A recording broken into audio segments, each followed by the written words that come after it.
வணக்கம். உங்களை இந்த மாதிரி ஒரு புதிய வகுப்புல செஞ்சதுல எனக்கு ரொம்ப ரொம்ப சந்தோஷம். இன்னைக்கு நம்ம என்ன பார்க்க போறோம்னா, இயேசு கிறிஸ்து கொடுக்கக்கூடிய அந்த ஞானஸ்நானத்தை பத்தி தான் பார்க்க போறோம். இயேசு கிறிஸ்து 2 விதமா ஞானஸ்நானம் கொடுக்குறாரு. 1 அவர் பரிசுத்தாவினால கொடுக்குறாரு, 2 அவர் அக்னியினால கொடுக்குறாரு. இந்த ரெண்டுக்குமே பெரிய வித்தியாசம் இருக்கு. இன்னைக்கு அதை பத்தி தான் விரிவாகவும் விளக்கமா படிக்க போறோம். அதுக்கு முன்னாடி இந்த அறிமுகத்துல இது ரெண்டையும் பத்தின ஒரு சின்ன குறிப்பை தான் பார்க்க போறோம். இப்ப இயேசு கிறிஸ்து எந்த காலகட்டத்துல யாருக்கு எப்படி பரிசுத்தாவினால் ஞானஸ்நானம் கொடுக்குறாங்கிறத இப்ப பார்ப்போம். புதிய உடன்படிக்கையின் காலத்துல தான் இயேசு கிறிஸ்து பரிசுத்தாவினால் ஞானஸ்நானம் கொடுக்குறாரு. இப்ப யாருக்கு அவர் புதிய உடன்படிக்கையின் காலத்துல பரிசுத்தாவினால் ஞானஸ்நானம் கொடுக்குறாருன்னா, தன்னை விசுவாசிக்கும் விசுவாசிகளுக்கு. அந்த விசுவாசி தான் சபைன்னு சொல்லப்பட்டிருக்கு, அந்த விசுவாசி தான் மனவாட்டின்னு சொல்லப்பட்டிருக்கு. இப்ப புதிய உடன்படிக்கை என்னன்னு பார்ப்போம். இது எங்க சொல்லப்பட்டிருக்குன்னா, மத்தேயு அதிகாரம் 26 வசனம் 22 சொல்லப்பட்டிருக்கு. இது பாவ மன்னிப்பு உண்டாக்கும்படி அநேகருக்காக சிந்தப்படுகிற புது உடன்படிக்கைக்குரிய என்னுடைய ரத்தமா இருக்கிறது. அப்ப இயேசு கிறிஸ்து அவரோட ரத்தத்தினால ஒரு புதிய உடன்படிக்கை பண்றாரு. அப்ப அவர் ரத்தம் சிந்துறது பாத்தீங்கன்னா அநேகருக்காக சிந்துது. அப்ப அநேகர்னா இந்த உலகம் உள்ள எல்லாருக்காக தான் அவர் ரத்தத்தை சிந்துறாரு. அதான் அங்க சொல்லப்பட்டிருக்கு, இது பாவ மன்னிப்பு உண்டாக்கும்படி. அப்ப அவர் சிந்தின ரத்தம் பாவ மன்னிப்பை உண்டாக்குது. அப்ப நமக்கெல்லாம் பாவ மன்னிப்பு வேணும்னா இயேசு கிறிஸ்து சிந்தின ரத்தம் ரொம்ப முக்கியம். அப்ப இந்த உலகத்துக்கே பாவ மன்னிப்பு வேணும்னா, அப்ப நமக்கெல்லாம் பாவ மன்னிப்பு வேணும்னா இயேசு கிறிஸ்து சிந்தின அந்த ரத்தம் ரொம்ப முக்கியம். அதான் அங்க சொல்லப்பட்டிருக்கு, இது பாவ மன்னிப்பு உண்டாக்கும்படி அநேகருக்காக சிந்தப்படுகிற புதிய உடன்படிக்கக்கூடிய என்னுடைய ரத்தமா இருக்கிறது. அப்ப இயேசு கிறிஸ்து ரத்தத்தின் மூலமா தான் அவர் ஒரு புதிய உடன்படிக்கை பண்ணியிருக்காரு. இதை சுருக்கமா சொல்ல போனா, தந்தை இந்த உலகத்தை பாவத்திலிருந்து ரட்சிக்கிறதுக்காண்டி தன்னோட ஒரே பேரான மகனை கையளிக்கிறார்னா பழிபொருளா கொடுக்கிறார். மகனும் தன் தேவன்கிற ஸ்தானத்தை தந்தைகிட்ட கொடுத்துட்டு இந்த உலகத்துல மாமிசல பிறக்கிறார். அப்படி மாமிசல பிறந்து குறையில்லாம வாழ்ந்து பாவம் இல்லாம வாழ்ந்து ஒரு பரிபூர்ணமா இருக்கிறார். அப்படி பரிபூர்ணமா இருக்கனாலதான் நம்ம உலகத்தோட பாவத்தெல்லாம் சுமந்து நமக்கு ஒரு பூர்ண பழிப்பொருளா, ஒரு சரியான பழிப்பொருளா வந்து இந்த உலகத்தின் பாவத்துக்குரிய அனைத்து தண்டனையும் அவரு சுமந்தார். அவர் சுமந்தது மட்டும் இல்ல, சுமந்து தீர்த்து கல்வாரி மலையில அடிபட்டு உதைப்பட்டு தன் உடம்பையும் உயிரையும் கொடுத்து ரத்தம் சிந்தி அங்க இறக்குறார். அப்படி இறந்து போய் அவர் 3 நாள் உயிர்த்துறார். அப்ப அந்த காரியத்தின் மூலமா இயேசு கிறிஸ்து இந்த உலகத்தின் பாவத்துக்குரிய தண்டனை அனைத்தையுமே சுமந்து தீர்த்து அவர் கல்வாரி மலையில தன் ரத்தத்தை சிந்தி தன்னோட ரத்தத்தினால ஒரு புதிய உடன்படிக்கை பண்றார். இதுதான் புதிய உடன்படிக்கை சொல்லப்பட்டிருக்கு. இது அவர் எப்ப பண்ணார்னா, இயேசு பிறந்து 33 வருஷத்துல அவர் பண்ணார். அங்க இருந்து அந்த புதிய உடன்படிக்கை காலம் தொடங்குது. இது எங்க முடியும்னா, ரகசிய வருகை போது முடியும். இன்னைக்கு வந்து 2022 வருஷம் ஆச்சு. அப்ப இன்னைக்கு வரைக்கும் நம்ம புதிய உடன்படிக்கை காலத்துல தான் இருக்கோம். சோ இந்த காலத்துல இயேசு கிறிஸ்து பண்ண அந்த புதிய உடன்படிக்கையும் இயேசு கிறிஸ்து பண்ண அந்த காரியத்தை நினைவு வச்சு அவர் தான் நம்ம பாவத்துக்காக தண்டனையை சுமந்து தீர்த்தாரு, அவர் தான் இந்த உலகத்தின் பாவத்தின் தண்டனையை சுமந்து தீர்த்தாருன்னு நம்ம விசுவாசிச்சு நம்பி அவரை நம்ம பாவத்திற்கு ரட்சகராகவும் மீட்பராகவும் நம்ம ஏற்றுக்கொள்ளும் போது, விசுவாசிக்கும் போது, அவரை அங்கீகரிக்கும் போது இயேசு கிறிஸ்து நம்ம பாவங்களை மன்னித்து நமக்கு பரிசுத்தாவினால் முத்திரை போட்டு நமக்கு பரிசுத்தாவினால் ஞானஸ்நானம் கொடுத்து அவர் நம்ம பாவத்திலிருந்து நம்மளை மீட்கிறாரு. நம்ம பாவத்திலிருந்து நம்ம ரட்சித்து நம்மளை சொர்க்கத்துக்கு கூட்டிட்டு போறாரு.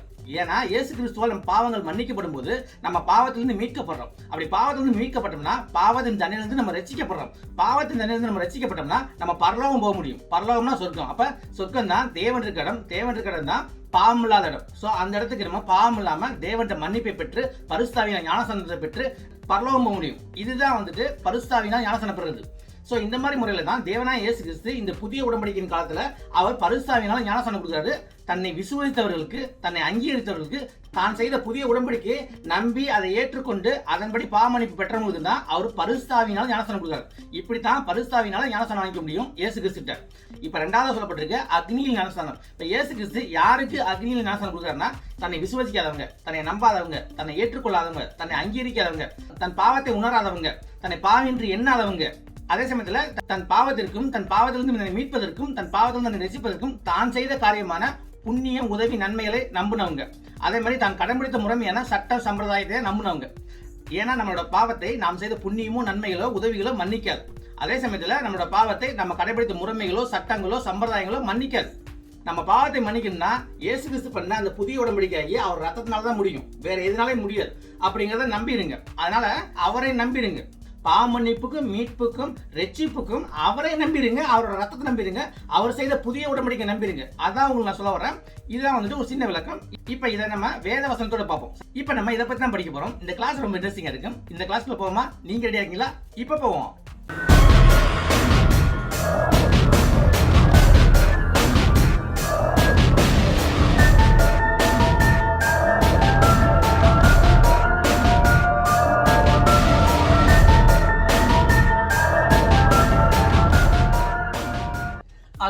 இப்ப நம்ம எல்லாரும் இந்த வகுப்புக்குள்ள போவோம். இது எனக்கு 45வது வகுப்பு. இந்த அளவுக்கு ஆசிரியர் கொடுத்த தேவனுக்கு ஒரு நன்றியை சொல்லி இப்ப இந்த வகுப்புக்குள்ள போவோம். சரிங்களா? இப்ப எல்லாரும் லூக்கா அதிகாரம் 1 வசனம் 1. திபேரியோட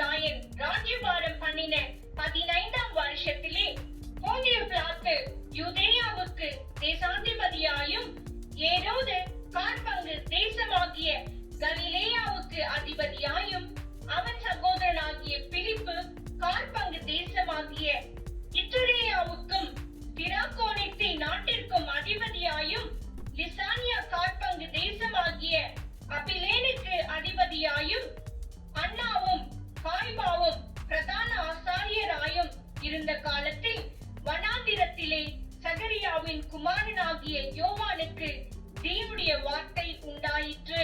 இப்ப யோவானுக்கு தேவனுடைய வார்த்தை எப்ப உண்டாச்சுங்கிறது தெளிவா சொல்லப்பட்டிருக்கு.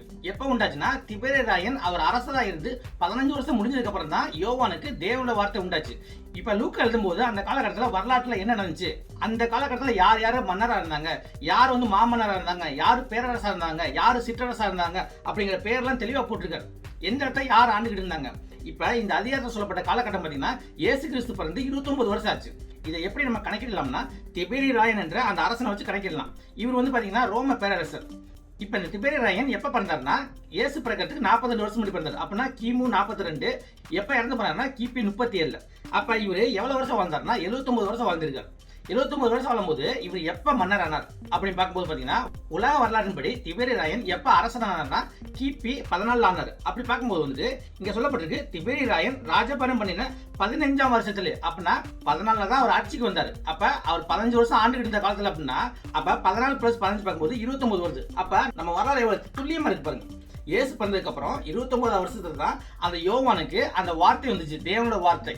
அப்ப அந்த தேவனோட வார்த்தை வரும்போது தான் அவர் சொல்றாரு மனம் திரும்புகள் விண்ணரசு அறிவுகள் சொல்லி தன் போதனை ஆரம்பிக்கிறாரு. தேவனோட வழியை சம பண்றாரு, சரி பண்றாரு, தயார் பண்றாரு.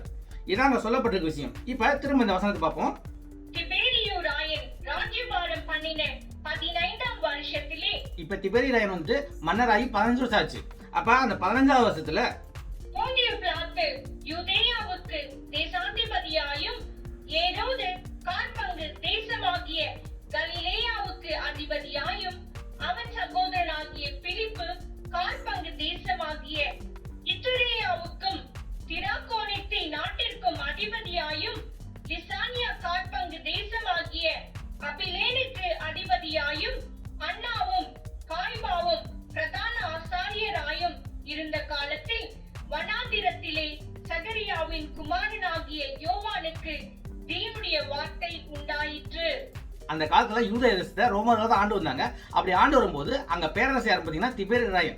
அவர் முழுவதையும் ஆள முடியாது. அப்ப அவர் பிரிச்சு கொடுக்குறாரு. அப்ப யூத தேசத்தை யாருக்கு பிரிச்சு கொடுத்தாருன்னா போஞ்சு பிலாத்துக்கு ஆள பிரிச்சு கொடுத்தாரு. போஞ்சு பிலாத்துக்குல யார் வேலை பார்த்தாங்கன்னா ஏரோதும் அவனோட தம்பியாக பிலிப்பும், அவங்க 2 பேரும் சேர்ந்து அந்த யூத தேசத்தை பிரிச்சு ஆண்டுட்டு இருக்காங்க. அப்படி அவங்க ஆட்சி செய்யக்கூடிய காலத்துல அண்ணாவும் காய்பாவும் எருசலேமில் உள்ள கோயில்ல பிரதான ஆசிரியர் இருந்தாங்க. அவங்க 2 பேரும் பிரதான ஆசிரியர் இருக்கும்போது அந்த இடத்துல ஆசிரியர் வேலை பார்த்தவர் தான் சகரியா. அந்த சகரியாவுக்கு மானா பிறந்தவர் தான் யோவான். அந்த யோவானுக்கு அப்பதான் தேவனோட வார்த்தை உண்டாச்சு அப்படின்னு சொல்லப்பட்டிருக்கு. இப்ப மீதியை பார்ப்போம். அப்பொழுது கர்த்தருக்கு வழியை ஆயத்தப்படுத்துங்கள், அவருக்கு பாதைகளை செவ்வை பண்ணுங்கள் என்றும், பள்ளங்கள் எல்லாம் நிரப்பப்படும், சகல மலைகளும் குன்றுகளும் தாழ்த்தப்படும், கோணலானவைகள் செவ்வையாகும், கரடானவைகள் சமமாகும் என்றும் இங்க சொல்லப்பட்டிருக்கு. கர்த்தருடைய வழியை செம்ம பண்ணுங்கள், ஆயத்தம் பண்ணுங்கள் சொல்லப்பட்டிருக்கு.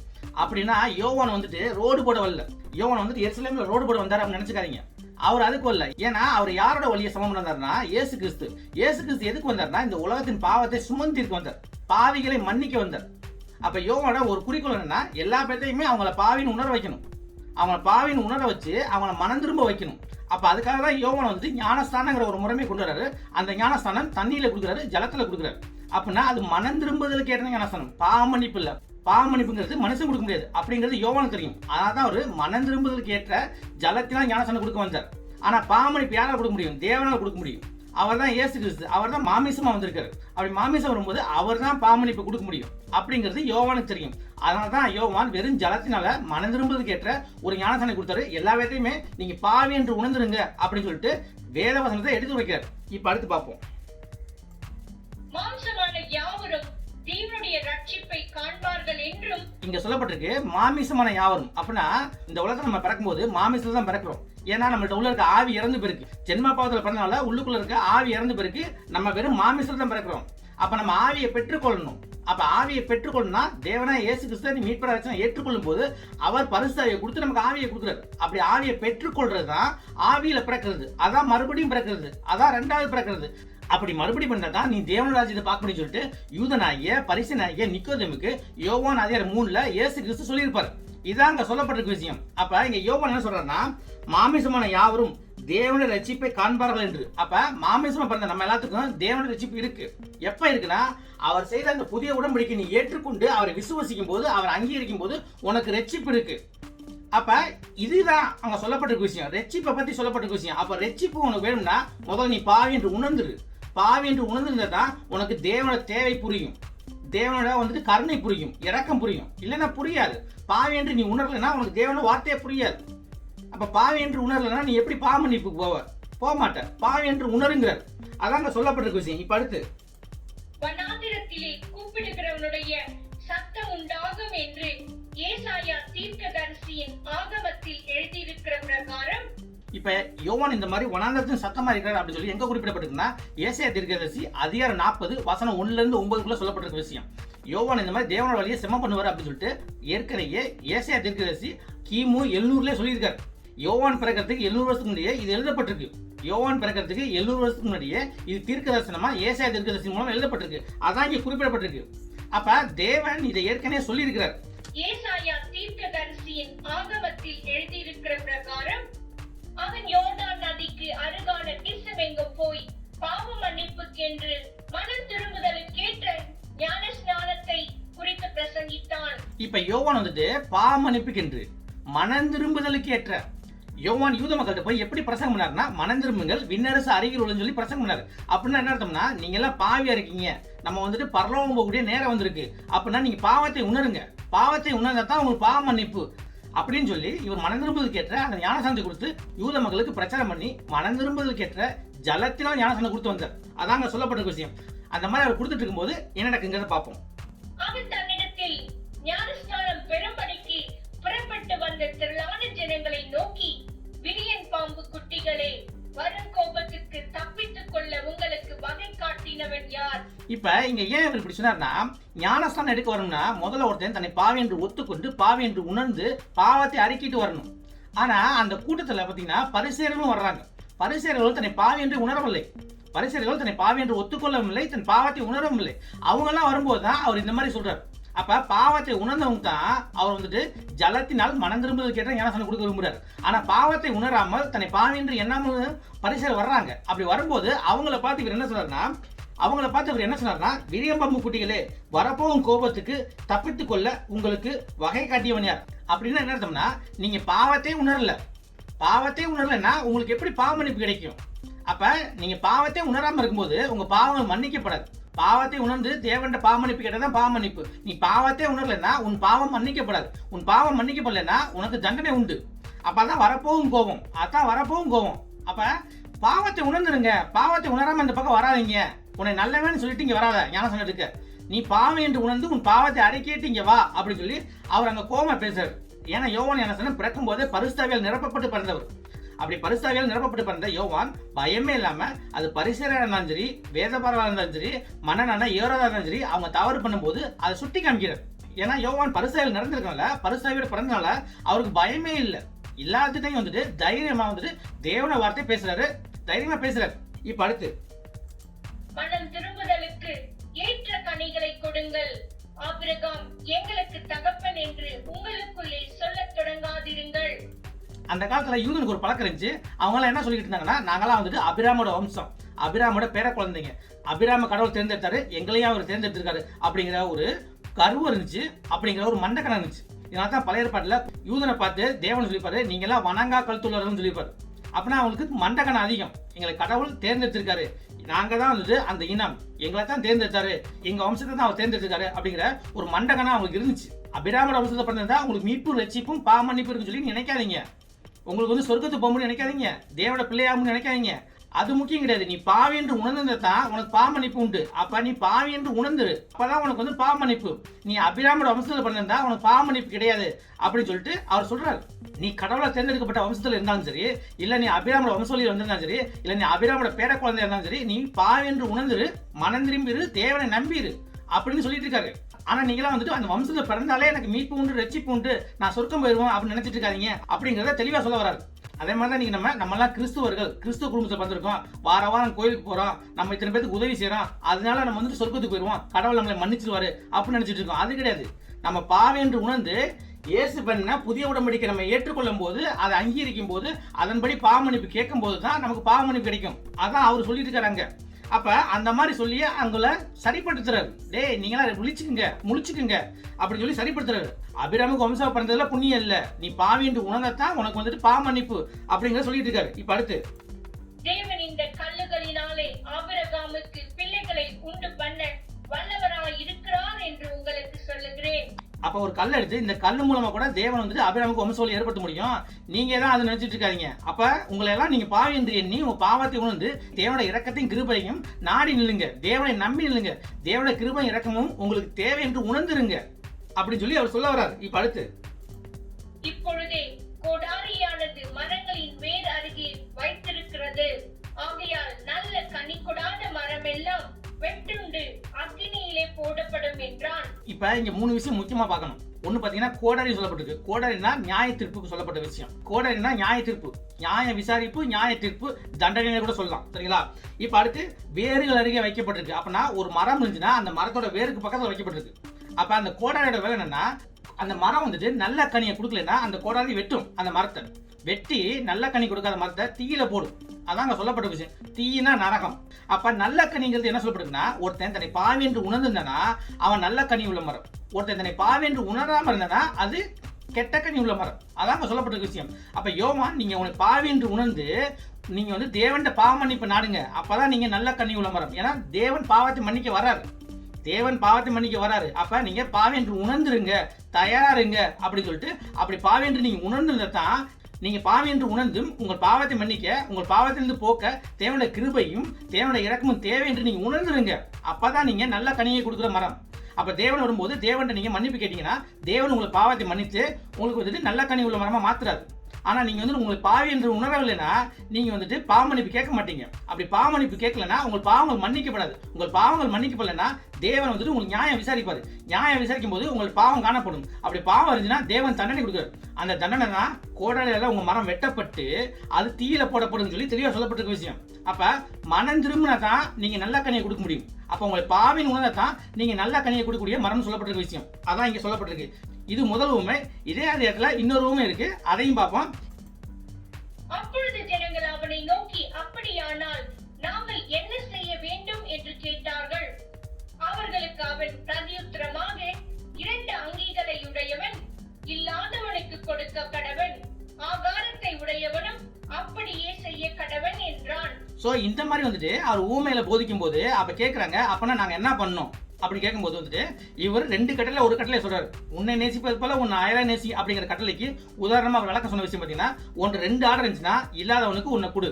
அதே மாதிரி உன்கிட்ட சாப்பாடு நிறைய இருந்துச்சுன்னா சாப்பாடு எவன்ட்டு இல்லையோ அவனுக்கு கொஞ்சம் கொடு, அவனுக்கு சாப்பாடை கொடு. அப்படின்னா என்ன, உன்னை நேசிப்பது போல உன் அயலாய் நேசி அப்படிங்கிற ஒரு கட்டளையை சொல்லிட்டு இருக்காரு. இப்ப அடுத்து, ஆயக்காரரும் ஞானஸ்நானம் பெற வந்து அவனை நோக்கி, போதகரே, நாங்கள் என்ன செய்ய வேண்டும் என்று கேட்டார்கள். அதற்கு அவன், உங்களுக்கு கட்டளையிட்டிருக்கிறதற்கு அதிகமாய் ஒன்றும் வாங்காதிருங்கள் என்றான். இப்ப ஆயக்காரங்கன்னா வரி வசூலிக்கிறீங்க. இப்ப வரி வசூலிக்கிறவங்க வந்து யோவான்ட்ட நாங்க என்ன பண்ணு கேக்குறாங்க. அப்ப அவர் சொல்றாரு, உங்களுக்கு எவ்வளவு வரி வாங்க சொல்றாங்களோ அந்த வரியை தான் வந்துட்டு அவங்கள்ட்ட போய் வாங்கணும். நீங்க கூட்டக்கூடாது, கூட்டி வாங்கி அவங்கள தொந்தரவு பண்ணக்கூடாது, அந்த மாதிரி மோசம் பண்ணக்கூடாது அப்படின்னு சொல்லி தெளிவா சொல்றாரு. இப்ப அடுத்து, சேவகரும் அவனை நோக்கி, நாங்கள் என்ன செய்ய வேண்டும் என்று கேட்டார்கள். அதற்கு அவன், நீங்கள் ஒருவருக்கும் இடுக்கண் செய்யாமலும் பொய்யாய் குற்றம் சாட்டாமலும் உங்கள் சம்பளமே போதும் என்றும் இருங்கள் என்றான். இப்ப அந்த காலத்துல போலீஸ் எல்லாம் கிடையாது. அந்த காலத்துல ராணுவம் தான். அவங்க தான் விசாரிப்பாங்க, அவங்க தான் கைது பண்ணுவாங்க, அவங்க தான் தண்டனை கொடுப்பாங்க. அந்த பொறுப்புல இருக்கவங்களுக்கு யோவான் சொல்றாரு, நீங்க யாரையும் வந்துட்டு தவறா குற்றம் சாட்டாதீங்க. அதே சமயத்துல யாருக்கும் தேவையில்லாம துன்பம் கொடுக்காதீங்க. உங்களுக்கு கொடுக்குற சம்பளமே போதும் என்றுங்க. யார்கிட்டையும் லஞ்சம் வாங்காதீங்க அப்படிங்கறது தெளிவா சொல்றாரு. இப்ப அடுத்து, யோவானை குறித்து இவன் தான் கிறிஸ்துவோ என்று ஜனங்கள் எல்லாரும் எண்ணம் கொண்டு தங்கள் இருதயங்களில் யோசனையாயிருக்கையில், அந்த மாதிரி யூத மக்களுக்கு யோவான் என்ன போதிக்கும் போது அங்க இருந்த யூத மக்கள்லாம் என்ன நினைச்சாங்கன்னா, பழைய ஏற்பாடுல சொல்லப்பட்ட மெசியாவா கிறிஸ்துவா இவர் இருக்குமோ அப்படின்னு சொல்லி மனசுல நினைக்கிறாங்க. அப்ப அவங்களுக்கு யோவான் என்ன சொல்றாருன்னா, நான் வந்துட்டு உங்களுக்கு ஜனத்தினால தான் ஞானஸ்நானம் கொடுக்க வந்தேன். ஆனா என்னிலும் வல்லவர் ஒருவர் வருகிறார், அவருடைய பாதரட்சைகளின் வாரை அவிழ்க்கிறதற்கும் நான் பாத்திரன் அல்ல. அந்த மாதிரி சொல்லிட்டு இருக்கும்போது என்னோட வல்லமையான மகிமையான மேன்மையானவர் எனக்கு பின்னாடி ஒருத்தர் வராரு. அவரோட செருப்பை கழட்டது கூட நான் தகுதி இல்லை அப்படின்னு சொல்லிட்டு இவர் என்ன சொல்றாரு பார்ப்போம். அவர் பரிசுத்த ஆவியினாலும் அக்னியினாலும் உங்களுக்கு ஞானஸ்நானம் கொடுப்பார். இப்ப அவர் தான் உங்களுக்கு பரிசுத்த ஆவியினாலும் அக்னியினாலும் ஞானஸ்நானம் கொடுப்பார். அப்ப இயேசு கிறிஸ்து ரெண்டு வகையான ஞானஸ்நானம் கொடுக்குறாரு. ஒன்னு பரிசுத்த ஆவி, இன்னொன்னு அக்னி. இது ரெண்டுமே சொல்லப்பட்டிருக்க விஷயம். ஆனா யோவான் கொடுக்கிறது மனம் திரும்புதலுக்கு உண்டான அந்த தண்ணியினால கொடுக்கக்கூடிய அந்த ஞானஸ்நானம். ஆனா தேவனாகிய இயேசு கிறிஸ்து கொடுக்கிறது பரிசுத்த ஆவியினாலும் அக்னியினாலும் அப்படிங்கிறதா சொல்லப்பட்டிருக்க விஷயம். இப்ப இப்படி சொல்லிட்டு அந்த ரெண்டுக்கும் உண்டான ஒரு ஊமையை சொல்றாரு. அந்த ஊமை என்னங்கிறத பார்ப்போம். தூற்றுக்குடை அவர் கையில் இருக்கிறது. அவர் தமது களத்தை நன்றாய் விலக்கி கோதுமையை தமது களஞ்சியத்தில் சேர்ப்பார். பதரையோ அவியாத அக்னியினால் சுட்டெரிப்பார் என்றான். இப்ப இயேசு கிறிஸ்து பரிசுத்தாவினாலும் அக்னியாலும் ஞானஸ்நானம் கொடுப்பார்னு சொல்லப்பட்டிருக்கு. இப்ப அவர் அப்படி கொடுக்குற ஞானஸ்நானத்துக்கு ஒரு ஊமையை கொடுத்திருக்காரு. அந்த ஊமையை வச்சு அந்த ஞானஸ்நானத்தை விளக்குறாரு. அப்ப அந்த ஊமை என்னன்னு பார்க்கணும். அந்த ஊமை பாத்தீங்கன்னா கோதுமைன்னு சொல்லப்பட்டிருக்கிறது பாத்தீங்கன்னா ஒரு விசுவாசிக்கு சொல்லப்பட்டிருக்க விஷயம். பதற சொல்லப்பட்டிருக்கு பாத்தீங்கன்னா அது அபிவிசுவாசிக்கு சொல்லப்பட்டிருக்க விஷயம். அங்க களஞ்சியம் அப்படின்னு சொல்லப்பட்டிருக்கு பாத்தீங்கன்னா சொர்க்கத்துக்கு சொல்லப்பட்டிருக்க விஷயம். ஏன்னா சொர்க்கம் தான் களஞ்சியம். என்ன ஊமைனா ஒரு கோதுமை விவசாயி அந்த கோதுமையை எப்படி சுத்தப்படுத்தி பத்திரமா களஞ்சியத்து சேர்க்கிறான் அப்படிங்கிற ஒரு செயலை காமிச்சு அந்த ஒரு ஊமையை சொல்லிட்டாரு. இதெல்லாம் கிராமங்களுடைய சாதாரண ஒரு நிகழ்ச்சி. இப்ப விவசாயி கோதுமையை வந்துட்டு சலிக்கும் போது கோதுமை பார்த்தீங்கன்னா பதரோடையும் அழுக்கோடையும் தூசியும் துப்பையோட இருக்கும். அப்ப அந்த பதரை தனியா பிரிக்கணும், அப்ப கோதுமை தனியா பிரிக்கணும். ஏன்னா கோதுமை தான் பயன்படுத்த முடியும், பதரை பயன்படுத்த முடியாது. அப்படின்னாலும் வந்துட்டு அதை மரக்கால் எடுத்து காத்தடிக்கும் போது அதை அப்படியே சலிக்குவான், அப்படியே தூற்றுவான். அப்படி தூற்றும் போது பார்த்தீங்கன்னா கனமா இருக்க கோதுமை பக்கத்தில் விழுந்துரும்.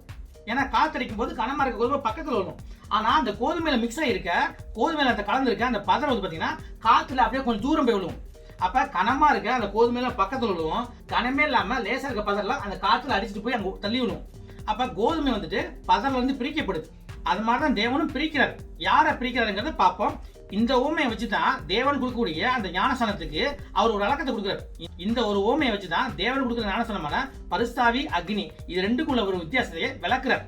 அப்ப என்னங்கிறத பார்ப்போம். தூற்று கூட அவர் கையில் இருக்கிறது. தூற்று கூடனா நியாய விசாரிப்பு. அப்ப தேவனாய இயேசு கிறிஸ்து தான் நியாயம் விசாரிக்க போறாரு. நியாய விசாரிப்புன்னு சொல்லலாம், நியாயம் விசாரிச்சு நியாய தீர்ப்புன்னு சொல்லலாம். அப்ப விசாரிப்புல வந்துட்டு உங்களுக்கு தெரிய வரும் எவன் பாவி எவன் பாவம் இல்லாதவன், எவன் பாவம் மன்னிக்கப்பட்டுச்சு எவன் பாவம் மன்னிக்கப்படல அப்படிங்கிறது விசாரிக்கும் போது தான் தெரியும். அப்ப தூற்று கூட அவர் கையில் இருக்கிறது. அப்பனா நியாய விசாரிப்பும் நியாய தீர்ப்பும் இயேசு கிறிஸ்து கையில் இருக்கு. அதான் சொல்லப்பட்டிருக்க விஷயம். அவர் தமது களத்தை நன்றாக விளக்கினா, இங்க அவர்னா இயேசு கிறிஸ்து. இயேசு கிறிஸ்து அவர்கிட்ட வர்ற அந்த ஒரு வழக்கை நன்றாக விசாரித்து, அதாங்க சொல்லப்பட்டிருக்கு, நன்றாக விசாரித்து கோதுமையை தமது களஞ்சியத்தில் சேர்ப்பார். அப்ப கோதுமைனா விசுவாசி சொல்லப்பட்டிருக்கு. கோதுமைங்கிறது விசுவாசி. ஏன்னா வந்துட்டு அவன் இயேசு கிறிஸ்துவை ஏற்றுக்கொண்டு இயேசு கிறிஸ்து அங்கீகரித்து அவர் செய்த புதிய உடன்படிக்கைப்படி அவரால் பாவ மன்னிப்பை பெற்று அவன் பாவம் எல்லாம் போறான். அப்படி பாவம் எல்லாம் போனோட வழக்க அவர் விசாரிக்கும் போது அவன்கிட்ட பாவம் இல்லை. அப்படி பாவம் இல்லாம போது வந்துட்டு அவர் தமது களஞ்சியத்தில் சேர்ப்பான்னு போட்டிருக்கு. அப்ப தேவனோட களஞ்சியம் எங்க இருக்கு? தேவனோட களஞ்சியம் தான் பரலோகம். அப்ப களஞ்சியம்னா பரலோகம். அப்ப தேவன் வந்துட்டு அவன் பாவமன்னிப்பை பெற்ற அவனை விசாரிக்கும் போது அவன்கிட்ட ஒண்ணுமே இல்லை, அவன்கிட்ட பாவம் இல்லை. ஏன்னா அவன் பாவமன்னிப்பை ஏற்கனவே பெற்றான். அப்படி பாவமன்னிப்பை பெற்றனால அவனை விசாரிக்கும் போது அவன்கிட்ட குற்றம் இல்லை.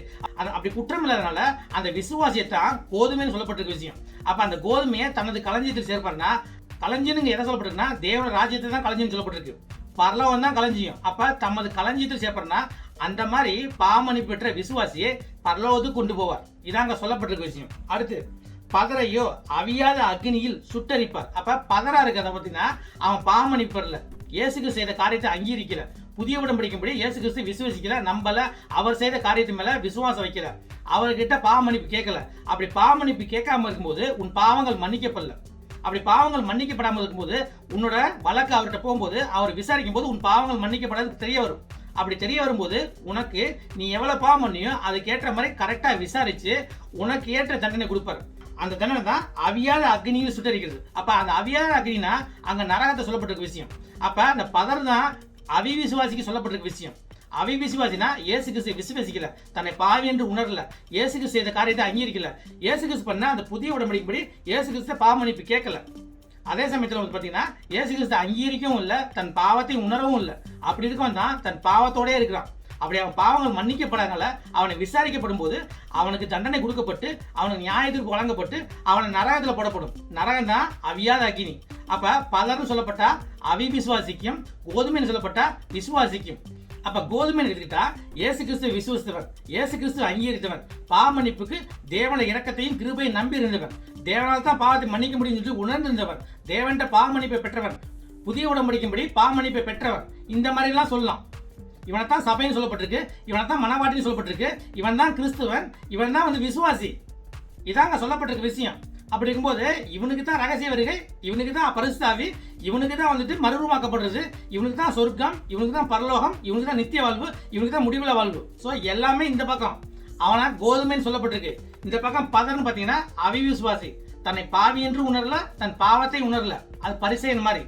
அதுக்கப்புறம் தன் பாவத்தை உணர்ந்திருந்தாலும் தன் பாவத்தை போக்குறதுக்கு தான் செய்த காரியமான புண்ணியத்தையும் உதவியும் நன்மையும் நம்பியிருந்தவன். அதே சமயத்துல பாவத்தை போக்குறதுக்கும் தன் பாவத்தை தன்னை மீட்கிறதுக்கும் தான் கடைபிடித்த சட்டம் சம்பிரதாய முறைமையை நம்பியிருந்தவன். அப்படி இருந்தவங்க பதர்னு சொல்லப்பட்டிருக்கு. ஏன்னா நீ செய்யற புண்ணியத்தினாலையும் நன்மையினாலையும் உதவினாலையும் உன் பாவம் மன்னிக்கப்படாது, நீ மீட்கப்பட மாட்டாய், நீ ரட்சிக்கப்பட மாட்டாய். அதே சமயத்துல நீ கடைபிடிக்கிற சட்டம் சம்பிரதாய முறைமையினாலும் உன் பாவம் மன்னிக்கப்படாது, நீ மீட்கப்பட மாட்டாய், நீ ரட்சிக்கப்பட மாட்டாய். அப்ப நீ செய்யறத நம்பி இருக்காத, தேவன் செய்த புதிய உடன்படிக்கையும் தேவன் செய்த காரியத்தையும் தேவனையும் நம்பி இருக்கணும், தேவனுடைய இரக்கத்தை நம்பி இருக்கணும். அதாங்க சொல்லப்பட்ட விஷயம். அப்ப தேவன் செய்த காரியத்தை நம்பினா தான், தேவனோட புதிய உடன்படிக்கை நம்பினா தான் உனக்கு வந்துட்டு அதை விசுவசிச்சா தான் உனக்கு பாவ மன்னிப்பு, மீட்பு, ரட்சிப்பு, உனக்கு பரிசுத்தாவின் ஞானஸ்நானம், உனக்கு பரிசுத்தாவி கொடுக்கப்பட்டு நீ ஆவியில பிறக்கிறது, அதான் மறுபடியும் பிறக்கிறது, அதான் சொர்க்கத்துக்கு போறது. இந்த பக்கம் அக்னியில ஞானஸ்நானம்னா உன் பாவங்கள் மன்னிக்கப்படல, உன் பாவங்கள் மன்னிக்கப்படாதனால வந்துட்டு உனக்கு பாவங்கள் விசாரிக்கப்பட்டு அங்க தண்டனை கொடுக்கப்படுது, அது அக்னியில கொடுக்கும் ஞானஸ்நானம். அப்ப இந்த உலகத்தில் பிறந்த அனைவருமே இயேசு கிறிஸ்துவால் ஞானஸ்நானம் பெறுவது உறுதி. ஒண்ணு நீ பரிசுத்தாவினால் ஞானஸ்நானம் பெறுவ, இல்லையா அக்னியினால் ஞானஸ்நானம் பெறுவ. பரிசுத்தாவினால் ஞானஸ்நானம் பெறணும்னா நீ அவர் விசுவாசி, அவர் நம்பிரு, அவர் செய்த காரியத்தை நம்பிரு, அவர் அங்கீகரித்தது. அப்ப இயேசு கிறிஸ்துட்ட அக்னியினால் ஞானஸ்நானம் வந்து பாத்தீங்கன்னா நியாய தீர்ப்பு.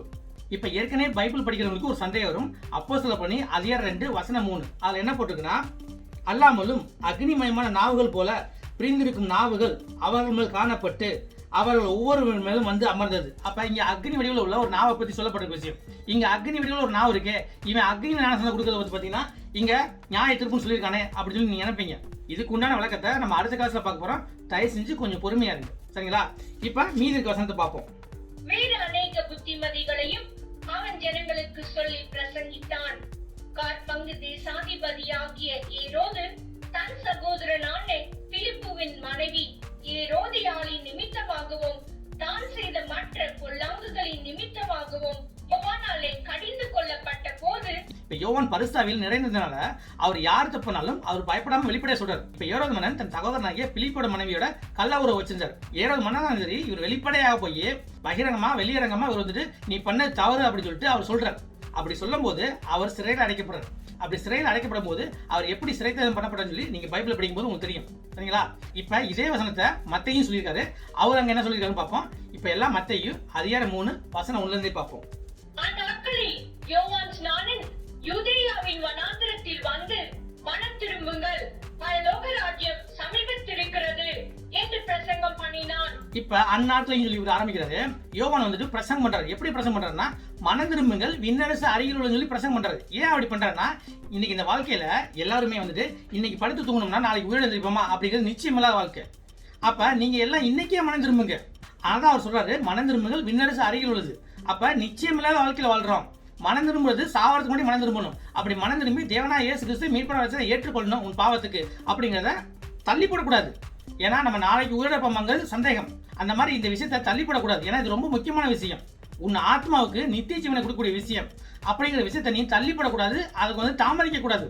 தாமதிக்காம முதல்ல மன்னிப்பை வாங்கி வைக்கணும். தாமதிக்காம இயேசு கிறிஸ்துட்ட நீ மன்னிப்பை பெற்றிருக்கணும். அப்படி பெற்றிருந்துச்சுன்னா உனக்கு ஈஸி. நாளைக்கு அவர்கிட்ட மன்னிப்பு கேட்க நினைச்சிட்டு இருப்ப, இன்னைக்கு படுக்கும்போது நீ இறந்து போயிட்டேன்னா அதை கேட்க முடியாம போயிடும். இல்ல ஒரு ஆக்சிடென்ட் இருந்து போச்சு, எப்படியோ ஒரு இறப்பு வந்துருச்சு, இறப்பு வந்துட்டாலே அதுக்கப்புறம் உனக்கு வாய்ப்பு இல்லை, சாவறதுக்கு முன்னாடி கேட்கணும். அப்ப பாவ மன்னிப்பெல்லாம் நம்ம தள்ளியே போடக்கூடாது. இருந்த இடத்துல இருந்து நீ தேவன்ட்ட நீ பாவம் என்று உணர்ந்து உன் பாவத்தை மன்னிப்பு கேட்கலாம். அவர் மன்னிக்கிறதுக்கு ரெடியா இருக்காரு. ஏன்னா இது வந்து சபையின் காலம், இது கிருபையின் காலம், இது வந்து இரக்கத்தின் காலம். அப்ப நீ யார்கிட்ட போகணுங்கிற அவசியம் இல்லை. உன் பாவத்தை உணர்ந்து அவர் செய்த அந்த புதிய உடன்படிக்கை நினைச்சு பார்த்து, அவர் பண்ணதை நினைச்சு பார்த்து அவர்கிட்ட பாவ மன்னிப்பு கேளு. அவரை உன் பாவத்துக்கு மீட்புறம் ரட்சகரை ஏற்றுக்கொள். அவர் மேல விசுவாச வை. அங்கதான் சொல்லப்பட்டிருக்கு. நீ செய்த காரியத்து மேல விசுவாசிக்காம அவர் செய்த காரியத்து மேல விசுவாச வை. அதாங்க சொல்லப்பட்டிருக்க விஷயம். அந்த மாதிரி கேளு, அவர் உன் பாவத்தை மன்னிப்பார். அவரால் மன்னிக்க முடியாத பாவமே இல்லை. இதாங்க சொல்லப்பட்டிருக்க விஷயம். இப்ப அடுத்து, கர்த்தருக்கு வழியை ஆயத்தப்படுத்துங்கள், அவருக்கு பாதைகளை செவ்வை பண்ணுங்கள் என்று வனாந்திரத்திலே கூப்பிடுகிறவனுடைய சத்தம் உண்டென்று ஏசாயா தீர்க்கதரிசியினால் சொல்லப்பட்டவன் இவனே. அப்ப ஏசாயா தீர்க்கதரிசி அதிகாரம் 40ல இத பத்தி தான் சொல்லியிருக்காரு, தெளிவா சொல்லிட்டாரு. அப்ப தேவனோட பாதையை செம்ம பண்ண வந்தவர் தான் இந்த யோவான். பாதையை செம்ம பண்ண வந்தாருன்னா ரோடு போட வரல. தேவனான இயேசு கிறிஸ்து பாவத்தை மன்னிக்க தான் வந்தார்.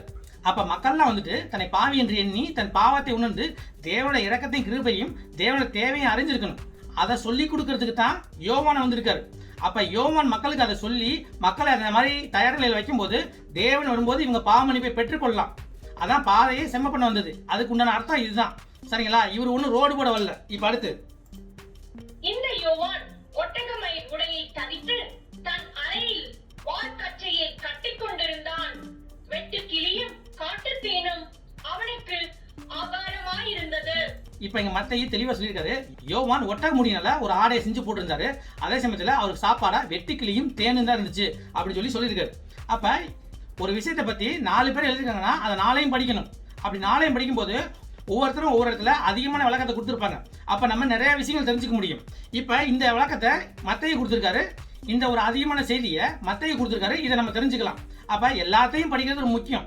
விசுவாசியா இருக்கிறவன் எல்லாத்தையும் படிக்கணும். எல்லாத்தையும் படிக்கும்போது கடவுள் உனக்கு நிறைய விஷயத்தை வெளிப்படுத்துறாரு. அப்படி வெளிப்படுத்தும் போது உனக்கு சந்தேகம் நீங்கி விசுவாசம் உனக்கு வளரும். அந்த விசுவாசம் வளரும். கடவுள் எப்பயுமே ஒருத்தன் தேடுறானா அவனுக்கு நிறைய வெளிப்படுத்துறாரு. தேடுறவனுக்கு தான் வெளிப்படுத்துறாரு. அதனால வச்சுங்க, நீ தேடினா உனக்கு வெளிப்படுத்துறாரு. அவர் வெளிப்படுத்தாம இல்ல. இது உள்ள இருக்க விஷயத்த 1000 வருஷம் 10,000 வருஷம் தேடினாலும் அதிகமா வந்துட்டு தான் இருக்கும். தோண்ட வந்துட்டு தான் இருக்க முடிய குறையாது. ஒரே வசனமா இருந்தாலும் சரி, ஒரே வார்த்தை இருந்தாலும் சரி, அந்த வார்த்தைக்கு உண்டான அந்த வசனத்துக்கு உண்டான அர்த்தம் ஆழமாயிட்டே தான் போகும். அது அதிகமாயிட்டே தான் போகும். அதுக்கு உண்டான விளக்கம் அதிகமாயிட்டே தான் போயிருக்கும். அது குறையாது. அது தேவனோட வார்த்தை. அப்ப நீ திரும்ப திரும்ப படிக்கும் போது, திரும்ப திரும்ப தேடும் போது தேவன் உனக்கு நிறைய விஷயத்தை விளங்க வைக்கிறது. அதாங்க சொல்லப்பட்டிருக்க விஷயம். இப்ப அடுத்து, அப்பொழுது எருசலேம் நகரத்தாரும் யூதேயா தேசத்தார் அனைவரும் யோர்தானுக்கு அடுத்த சுற்றுப்புறத்தார் யாவரும் அவனிடத்திற்கு போய் தங்கள் பாவங்களை அறிக்கையிட்டு யோர்தான் நதியில் அவனால் ஞானஸ்நானம் பெற்றார்கள். யோர்தான் நதிக்கு அருகில் வாழ்ந்த மக்கள்லாம் யோவான்ட்ட போய் தன் பாவங்களை அறிக்கையிட்டு தன்னை பாவி என்று உணர்ந்து மனம் திரும்புவதற்கு ஏற்ற ஞானஸ்நானத்தை பெற்றார்கள் அப்படின்னு சொல்லி போட்டிருக்கு. இப்ப அடுத்து, பரிசேயரிலும் சதுசேயரிலும் அநேகர் தன்னிடத்தில் ஞானஸ்நானம் பெறும்படி வருகிறதை அவன் கண்டு, விரியன் பாம்பு குட்டிகளே, வரும் கோபத்துக்கு தப்பித்துக் கொள்ள உங்களுக்கு வகை காட்டினவன் யார்? பணம் திருமணனுக்கு ஏற்ற கனிகளை கொடுங்கள். அந்த மாதிரி மக்கள்லாம் வந்துட்டு தன் பாவத்தை உணர்ந்து தன்னை பாவத்தை அறிக்கையிட்டு மனம் திரும்புதல் கேட்ட ஞானஸ்நானம் பெற்றுக் கொண்டிருக்கும் போது அங்க பரிசேயரும் சதுசேயரும் வர்றாங்க. ஏன்னா இவங்க வந்துட்டு தன்னை பாவம் என்று எண்ணவும் கிடையாது, தன் பாவத்தை உணர்வும் கிடையாது. இவங்க அங்க வரும்போது அவங்களுக்கு அங்க வேலையே கிடையாது. ஏன்னா பாவத்தை உணர்ந்து தன் பாவத்தை அறிக்கிட்டு அதுக்கப்புறம் தான் மனம் திரும்புதல் கேட்ட ஞானஸ்நானத்தை யோவான் கொடுப்பாரு. ஆனா இந்த பரிசேயரும் சதுசேயரும் தன்னை பாவி என்று ஒத்துக்கொள்ளவும் இல்லை, தன் பாவத்தை உணரவும் இல்லை. அப்படி இருக்கவங்களுக்கு அங்க என்ன வேலை? அப்ப அவங்கள பார்த்து இவர் சொன்ன விஷயம், விரியம் பாம்பு குட்டிகளே, வரும் கோபத்துக்கு தப்பித்துக் கொள்ள உங்களுக்கு வகை காட்டியவன் யார்? அப்படின்னா நீங்க பாவின்னு ஒத்துக்கவும் இல்லை, உங்கள் பாவத்தையும் உணரவும் இல்லை. அப்படி இருக்கும்போது வரப்போகக்கூடிய அந்த நியாய தீர்ப்புக்கு உங்களை தப்பித்துக் கொள்ள வகை காட்டியவன் யார் அப்படின்னு சொல்லி கேட்கிறாரு. நீங்களா இங்க எதுக்கு வரீங்க? நீங்க பாவின்னு உங்களை ஒத்துக்கவும் இல்லை, உங்கள் பாவத்தை நீங்க உணரவும் இல்லை. அப்படி இருக்கும்போது உங்களுக்கு ஞானசனம் இல்லை. அப்படி உங்களுக்கு ஞானசனம் இல்லாதனால தேவனோட கோபத்துல இருந்து நீங்க தப்பிக்க முடியாது. ஏன்னா நீங்க பாவத்திலே இருக்கிறீங்க. ஆனா பாவத்தை உணரல. அப்படி இருக்கும்போது தேவனோட கோபத்துல இருந்து நீங்க தப்பித்துக் கொள்ள முடியாது அப்படின்னு சொல்லிட்டு மனம் திரும்புதலுக்கு ஏற்ற கனியை கொடுங்கள். அப்படின்னா உங்கள் பாவத்தை உணர்ந்து தேவன இரக்கத்தையும் கிருபை நாடி நில்லுங்க. உங்க பாவத்தை மன்னிக்கிறதுக்கு தேவனோட இரக்கம் வேணும், தேவனோட கிருபை வேணும், தேவனோட அன்பு வேணும் அப்படின்னு சொல்லி நாடி நில்லுங்க. தேவனை நம்பி நில்லுங்க, தேவனோட தேவையை உணர்ந்து நில்லுங்க அப்படின்னு சொல்றாரு. அப்படி உணர்ந்து நின்றதான் நீங்க வந்துட்டு பாவ மன்னிப்புக்கு ஏற்றவர்கள். இல்லைன்னா உங்களுக்கு பாவ மன்னிப்பு இல்லை. அப்படி உங்கள் பாவத்தை நீங்க உணர்ந்திருந்தா தான் நீங்க வந்து பாவ மன்னிப்புக்கு ரெடியா இருக்கீங்க. அப்படி பாவ மன்னிப்பு ரெடியா இருந்தா தான் நீங்க நல்லா கனியை கொடுக்கக்கூடிய அந்த மரமா இருப்பீங்க அப்படின்னு சொல்றாரு. அப்படி சொல்லிட்டு இன்னும் ஒரு விஷயத்தையும் சொல்றாரு. ஆபிரகாம் எங்களுக்கு தகப்பன் என்று உங்களுக்குள்ளே சொல்லிக்கொள்ள நினையாதிருங்கள். தேவன் இந்த கல்லுகளினாலே ஆபிரகாமுக்கு பிள்ளைகளை உண்டு பண்ண வல்லவராய் இருக்கிறார் என்று உங்களுக்கு சொல்லுகிறேன். இந்த வசனத்துக்கு நான் ஏற்கனவே உங்களுக்கு விளக்க சொல்லிட்டேன், திரும்ப சொல்லுங்க அவசியம் இல்லை. இப்ப பார்ப்போம். இப்பொழுதே கோடாரியானது மரங்களின் வேர் அருகே வைத்திருக்கிறது. ஆகையால் நல்ல கனி கொடாத மரமெல்லாம் வெட்டுண்டு அக்கினியிலே போடப்படும். இந்த உண்மைக்கு உங்களுக்கு அர்த்தம் சொல்லிட்டேன். சரிங்களா? இப்ப அடுத்து, பணம் திரும்புதலுக்கென்று நான் நாமத்தினால் உங்களுக்கு ஞானஸ்நானம் கொடுக்கிறேன். எனக்கு பின் வருகிறவரோ என்னிலும் வல்லவராயிருக்கிறார். அவருடைய பாத ரட்சைகளை சுமக்கிறதற்கு நான் பாத்திரன் அல்ல.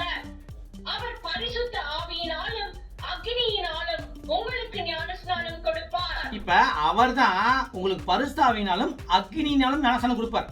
அப்ப இயேசு கிறிஸ்து ரெண்டு வகையா ஞானஸ்நானம் கொடுக்குறாரு. ஒன்னு பரிசுத்தாவி, இன்னொன்னு அக்னி. இது ரெண்டுமே சொல்லப்பட்டிருக்க விஷயம். ஆனா யோவான் கொடுக்கிறது மனம் திரும்புதலுக்கு உண்டான அந்த தண்ணியினால கொடுக்கக்கூடிய அந்த ஞானஸ்நானம். ஆனா தேவனாகிய இயேசு கிறிஸ்து கொடுக்கிறது பரிசுத்தாவினாலும் அக்னியினாலும் அப்படிங்கிறதா சொல்லப்பட்டிருக்க விஷயம். இப்ப இப்படி சொல்லிட்டு அந்த ரெண்டுக்கும் உண்டான ஒரு ஊமையை சொல்றாரு. அந்த ஊமை என்னங்கிறத பார்ப்போம்.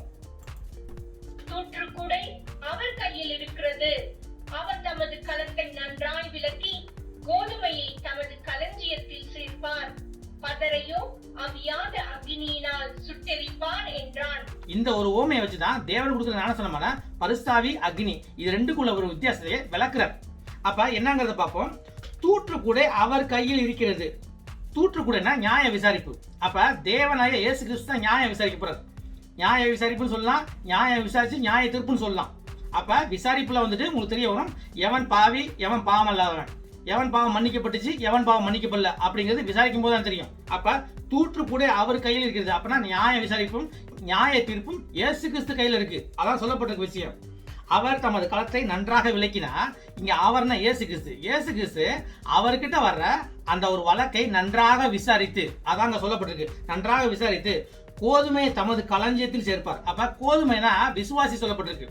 கோதுமைங்கிறது விசுவாசி. ஏன்னா வந்துட்டு அவன் இயேசு கிறிஸ்துவை ஏற்றுக்கொண்டு இயேசு கிறிஸ்து அங்கீகரித்து அவர் செய்த புதிய உடன்படிக்கைப்படி அவரால் பாவ மன்னிப்பை பெற்று அவன் பாவம் எல்லாம் போறான். அப்படி பாவம் எல்லாம் போனோட வழக்க அவர் விசாரிக்கும் போது அவன்கிட்ட பாவம் இல்லை. அப்படி பாவம் இல்லாம போது வந்துட்டு அவர் தமது களஞ்சியத்தில் சேர்ப்பான்னு போட்டிருக்கு. அப்ப தேவனோட களஞ்சியம் எங்க இருக்கு? தேவனோட களஞ்சியம் தான் பரலோகம். அப்ப களஞ்சியம்னா பரலோகம். அப்ப தேவன் வந்துட்டு அவன் பாவ மன்னிப்பை பெற்ற அவனை விசாரிக்கும் போது அவன்கிட்ட ஒண்ணுமே இல்லை, அவன்கிட்ட பாவம் இல்லை. ஏன்னா அவன் பாவ மன்னிப்பை ஏற்கனவே பெற்றான். அப்படி பாவ மன்னிப்பை பெற்றனால அவனை விசாரிக்கும் போது அவன்கிட்ட குற்றம் இல்லை. அப்படி குற்றம் இல்லாதனால அந்த விசுவாசியத்தான் கோதுமைன்னு சொல்லப்பட்டிருக்க விஷயம். அப்ப அந்த கோதுமையை தனது களஞ்சியத்தில் சேர்ப்பார்னா, களஞ்சியம் எதை சொல்லப்பட்டிருக்குன்னா தேவன ராஜ்யத்தை தான் களஞ்சியம் சொல்லப்பட்டிருக்கு. பரலோகம் தான் களஞ்சியம். அப்ப தமது களஞ்சியத்தில் சேர்ப்பார்னா அந்த மாதிரி பாவ மன்னிப்பு பெற்ற விசுவாசியை பரலோகத்துக்கு கொண்டு போவார். இதாங்க சொல்லப்பட்டிருக்க விஷயம். அடுத்து பதரையோ அவியாத அக்னியில் சுட்டரிப்பார். அப்ப பதரா இருக்கிறத பார்த்தீங்கன்னா அவன் பாவ மன்னிப்பு பெறல, இயேசுக்கு செய்த காரியத்தை அங்கீகரிக்கல, புதிய உடன்படிக்கைப்படி இயேசு கிறிஸ்து விசுவாசிக்கல, நம்பல, அவர் செய்த காரியத்தின் மேல விசுவாசம் வைக்கல, அவர்கிட்ட பாவ மன்னிப்பு கேட்கல. அப்படி பாவ மன்னிப்பு கேட்காம இருக்கும்போது உன் பாவங்கள் மன்னிக்கப்படல. அப்படி பாவங்கள் மன்னிக்கப்படாமல் இருக்கும்போது உன்னோட வழக்கு அவர்கிட்ட போகும்போது அவர் விசாரிக்கும் போது உன் பாவங்கள் மன்னிக்கப்படாது தெரிய வரும். அப்படி தெரிய வரும்போது உனக்கு நீ எவ்வளவு பாவம் பண்ணியோ அதுக்கு ஏற்ற மாதிரி கரெக்டா விசாரிச்சு உனக்கு ஏற்ற தண்டனை கொடுப்பாரு. அந்த தண்டனை தான் அவியாத அக்னியில் சுட்டரிக்கிறது. அப்ப அந்த அவியாத அக்னினா அங்க நரகத்தை சொல்லப்பட்டிருக்க விஷயம். அப்ப அந்த பதர் தான் அவிவிசுவாசிக்கு சொல்லப்பட்டிருக்க விஷயம். அவிவிசுவாசினா இயேசு கிறிஸ்து விசுவாசிக்கல, தன்னை பாவி என்று உணரல, இயேசு கிறிஸ்து செய்த காரியத்தை அங்கீகரிக்கல, இயேசு கிறிஸ்து பண்ண அந்த புதிய உடன்படிக்கைப்படி இயேசு கிறிஸ்து பாவ மன்னிப்பு கேட்கல. அதே சமயத்தில் வந்து பாத்தீங்கன்னா இயேசு கிறிஸ்து அங்கீகரிக்கவும் இல்லை, தன் பாவத்தை உணரவும் இல்லை. அப்படி இருக்கவன் தான் தன் பாவத்தோடே இருக்கிறான். அப்படி அவன் பாவங்கள் மன்னிக்கப்படாதனால அவனை விசாரிக்கப்படும் போது அவனுக்கு தண்டனை கொடுக்கப்பட்டு அவனுக்கு நியாயத்திற்கு வழங்கப்பட்டு அவனை நரகத்தில் போடப்படும். நரகம் தான் அவியாத அக்கினி. அப்ப பலரும் சொல்லப்பட்டா அவிவிசுவாசிக்கும், கோதுமைன்னு சொல்லப்பட்டா விசுவாசிக்கும். அப்ப கோதுமை எடுத்துக்கிட்டா இயேசு கிறிஸ்துவை விசுவாசித்தவன், இயேசு கிறிஸ்துவை அங்கீகரித்தவன், பாவ மன்னிப்புக்கு தேவன இரக்கத்தையும் கிருபையும் நம்பி இருந்தவன், தேவனால் தான் பாவத்தை மன்னிக்க முடியும் என்று உணர்ந்திருந்தவன், தேவன்கிட்ட பாவ மன்னிப்பை பெற்றவன், புதிய உடன்படிக்கைப்படி பாவ மன்னிப்பை பெற்றவன். இந்த மாதிரி எல்லாம் சொல்லலாம்.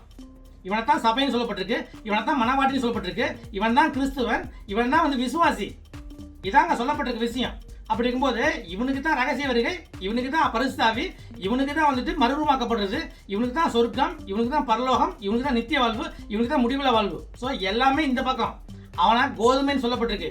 இந்த பக்கம் பதர்னு பார்த்தீங்கன்னா அவிவிசுவாசி, தன்னை பாவி என்று உணரல, தன் பாவத்தை உணரல, அது பரிசேயன் மாதிரி. அதுக்கப்புறம் தன் பாவத்தை உணர்ந்திருந்தாலும் தன் பாவத்தை போக்குறதுக்கு தான் செய்த காரியமான புண்ணியத்தையும் உதவியும் நன்மையும் நம்பியிருந்தவன்.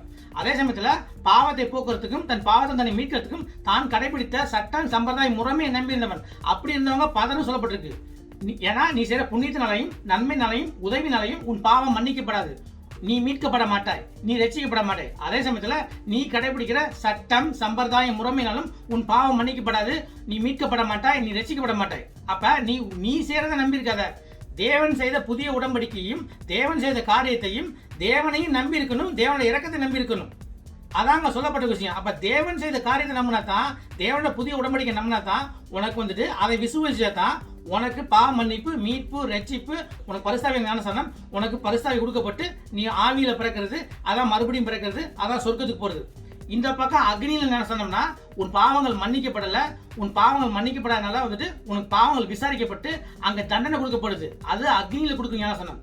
அப்ப இந்த உலகத்துல பிறந்த அனைவருமே இயேசு கிறிஸ்துவால் ஞானஸ்நானம் பெறுவது உறுதி. ஒண்ணு நீ பரிசுத்தாவினால் ஞானஸ்நானம் பெறுவ, இல்லையா அக்னியினால் ஞானஸ்நானம் பெறுவ. பரிசுத்தாவினால் ஞானஸ்நானம் பெறணும்னா நீ அவர் விசுவசி, அவர் நம்பிரு, அவர் செய்த காரியத்தை நம்பிரு, அவர் அங்கீகரித்தது. அப்ப இயேசு கிறிஸ்துட்ட அக்னியினால் ஞானஸ்நானம் வாங்குறது பாத்தீங்கன்னா நியாய தீர்ப்பு.